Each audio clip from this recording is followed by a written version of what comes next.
Hey guys, this is Dr. Hub. In case you haven't subscribed, please do subscribe for updates. Mania versus the hypomania. So first let's discuss about mania.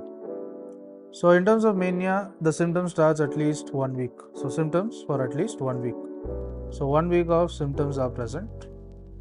Then there is a marked impairment in the social and occupational function. So there's an impairment of the social and the occupational function. Occupational functioning, there is impairment. Next is it may need the hospitalization. It needs the hospital. It needs hospitalization. Now let's look at the hypomania. So this was about the mania. Next we look at the hypomania.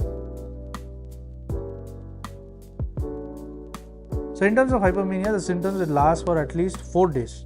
So hypomania means it lasts for at least 4 days and there is no impairment in the social and the occupational function. Whereas in mania there was impairment and there is no impairment. There is no impairment of the social and the occupation. There is no impairment of the social as well as the occupational function.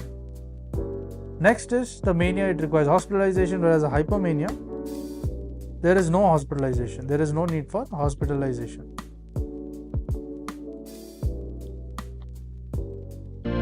To learn and grow daily like this, please do subscribe.